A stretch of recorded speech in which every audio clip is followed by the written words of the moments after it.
नमस्कार दोस्तों, मैं सचिन कुमार एक बार फिर से अपने चैनल पे। और आज बात करेंगे सीखने में शर्म कैसी।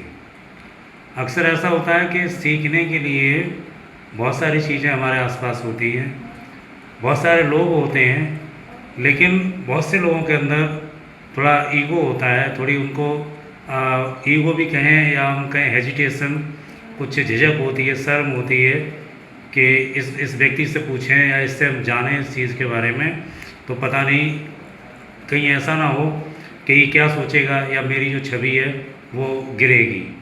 ऐसा बिल्कुल भी ना सोचें।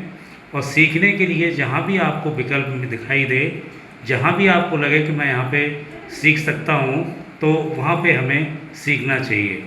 क्योंकि लर्निंग जो है, सीखना जो है, वो लाइफ टाइम प्रोसेस है, वो कभी भी ख़त्म नहीं होता।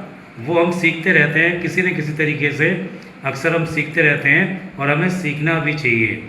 हमें कभी भी इस चीज़ पे लेके अपने आप में ईगो या अपने आप में हेजिटेशन पैदा नहीं करनी चाहिए। जहाँ भी हमें सीखने को मिले, अक्सर होता क्या है कि अभी जो हम पढ़ रहे हैं उसमें कभी कभी ऐसा होता है, कुछ एक चीज़ें होती हैं जो कंसेप्ट हमारा क्लियर नहीं हो पाता है। तो कभी कभी जो हमारे जूनियर्स होते हैं, जो जैसे छोटे बच्चे होते हैं, छोटे बच्चों की जो बुक्स आजकल जो मॉडिफाई होके आ रही हैं, उनमें बहुत कुछ अलग से दिया है। सीखने के तरीके बहुत अच्छे तरीके से दिए गए हैं उसमें, अगर हम सीखना चाहें तो क्यों ना हम, अगर कोई टॉपिक हमसे नहीं आ रहा है तो हम उस बच्चे की बुक से, अगर वो क्लियर हो रहा है तो पहले हम वहाँ कोशिश करें, और नहीं तो क्यों ना हम उस बच्चे से ही पूछ लें। जी हाँ, बच्चे से पूछना इसलिए ज़रूरी है क्योंकि बच्चा, उनको अच्छी तरीके से उनको समझाया जाता है और वो उसको समझता भी है। तो हम बच्चों से भी वहाँ पे हम उन चीज़ों को पूछ सकते हैं।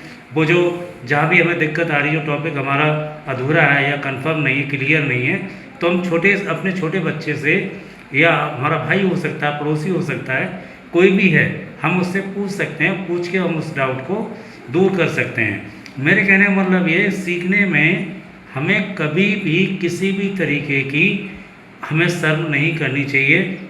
जहाँ से भी हमें सीखने को मिले, हम वहाँ से हमें सीखना चाहिए। लगातार हमारा जो प्रयास है वो यही रहना चाहिए कि ज़्यादा से ज़्यादा हम चीज़ों को सीखें। कभी कभी ऐसा होता है कि जो बिल्कुल ही बेकार से बेकार चीज़ें होती हैं, वो भी हमें शिक्षा देती हैं, कहीं ना कहीं से हम सीखते हैं।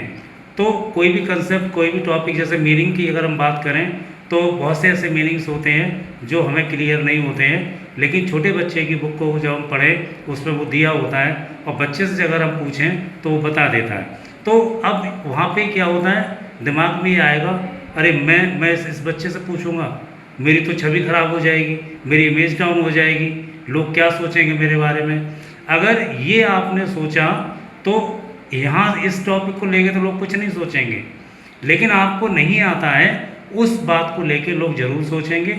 इसलिए जितना हो सके, जितना संभव हो, आपको जो भी विकल्प मिले, जो भी माध्यम मिले, उस माध्यम से आप सीखिए।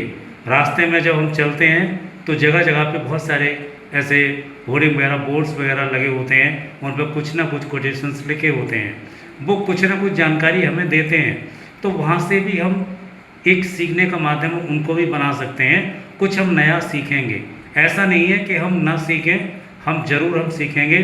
तो हमें हमेशा जिज्ञासा हमारी होनी चाहिए, हमें जिज्ञासु प्रवृत्ति का होना चाहिए कि हमें और सीखना है, हमें और लर्न करना है, कुछ नई नई चीज़ें जो हमारे भविष्य को और बेहतर बनाएंगी।